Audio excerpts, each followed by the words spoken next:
আসসালামু আলাইকুম। পর্ব ২। উবাইদুল্লাহ ইবনে জাহাসের মৃত্যুর পর কেটে গেছে বেশ কিছুদিন। একদিন ইথিওপিয়ার উপকূলে ভিড়ল একটি যাত্রীবাহী জাহাজ। জাহাজ থেকে নেমে এলেন এক আগন্তুক। বন্দরে এসে লোকদের কাছে জানতে চাইলেন এদেশের রাষ্ট্রপ্রধানের বসবাস কোন দিকে। স্থানীয় লোকজন তাকে রাষ্ট্রপ্রধান নাজাশির বাসভবনের ঠিকানা জানাতেই তিনি আর দেরি করলেন না। বাহন নিয়ে জলদি ছুটলেন সেদিকে। ইথিওপিয়ার রাষ্ট্রপ্রধান নাজাশির ভবনে এসে তিনি প্রহরীদের বললেন, রাষ্ট্রপ্রধানকে যেন সংবাদ পৌঁছানো হয়, মদিনা থেকে আল্লাহর রাসূল মুহাম্মদের পক্ষ হতে একজন দূত এসেছেন। অত্যন্ত গুরুত্বপূর্ণ পত্র নিয়ে এসেছেন তিনি। দ্রুত সাক্ষাতের ব্যবস্থা করা প্রয়োজন। প্রহরী আগন্তুকের কথা শুনে দেরি করল না, জলদি সংবাদ পৌঁছালো নাজাশির কাছে। কিছুক্ষণ পর নাজাশি ডেকে পাঠালেন মদিনার রাষ্ট্রদূতকে। মদিনার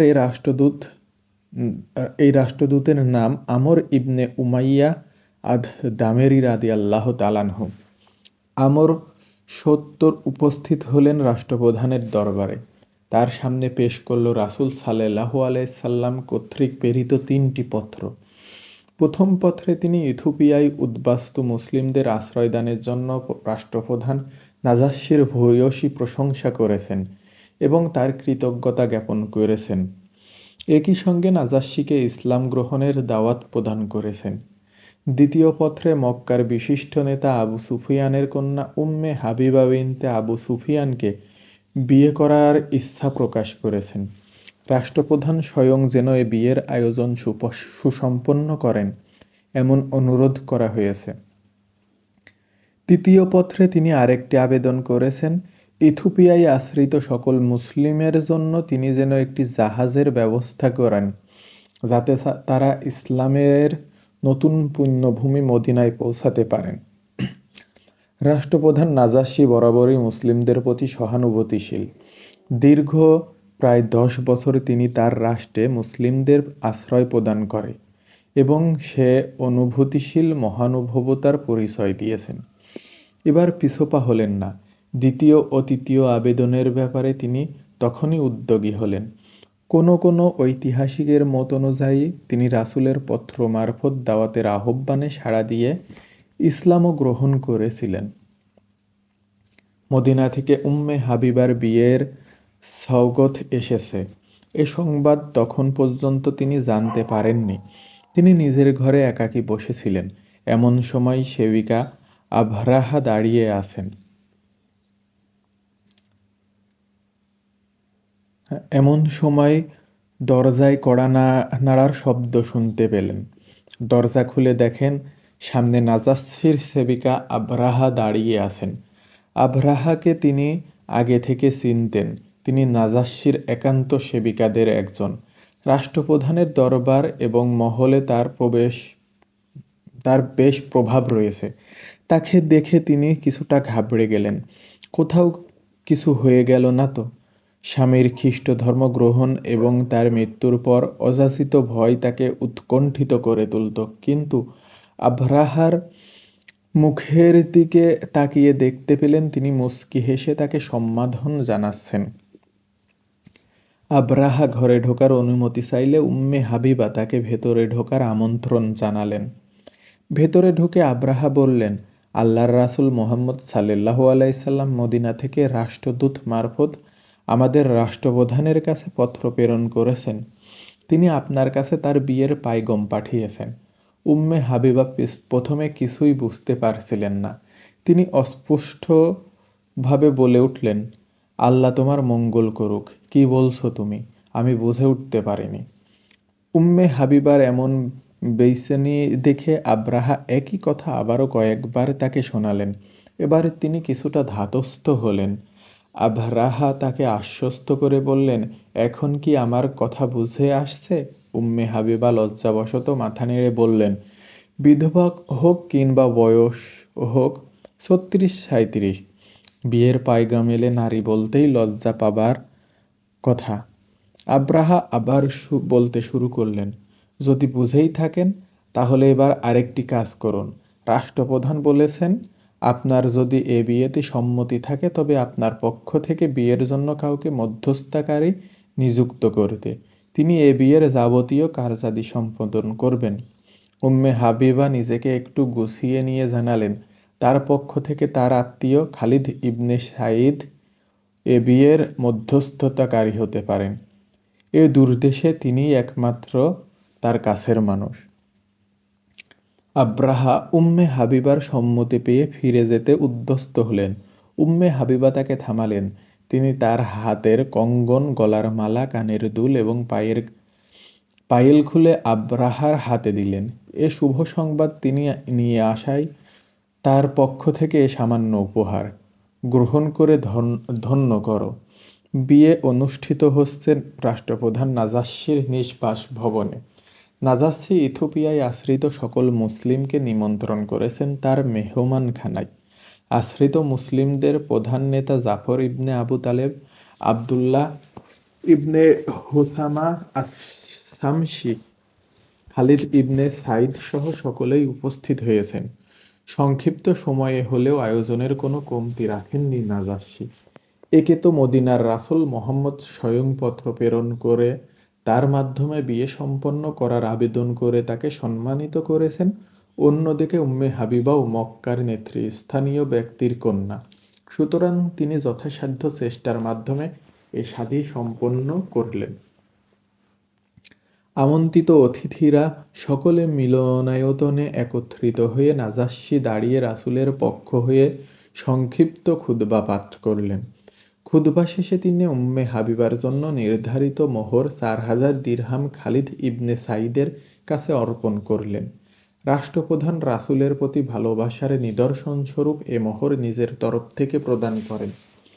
খালিদ মোহর গ্রহণ করে উম্মে হাবিবার পক্ষ হতে সংক্ষিপ্ত খুতবা পাঠ করে বিয়ের আনুষ্ঠানিকতা পূর্ণ করেন। আনুষ্ঠানিকতা শেষ করে সবাই যখন ভরা মজলিস থেকে উঠতে যাবেন, তখন নাজাস্সি সকলের অবগতির জন্য জানালেন, বিয়ের মজলিসে মেহমানদারি করা আমাদের নবীর একটি সুন্নত।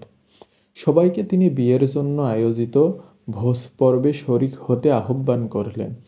নাজাস্সির এমন দরাজ দিলের পরিচয় পেয়ে সাহাবীরা আরেকবার তার প্রতি কৃতজ্ঞ হলেন। পরদিন সকালবেলা আবারও নড়ে উঠল মুমিনিন উম্মে হাবিবা রাদিয়াল্লাহু তাআলা আনহার দরজার কড়া। দরজা খুলে দেখলেন আবরাহা দাঁড়িয়ে আছেন, তার হাত ভর্তি রাজ্যের উপঢৌকন।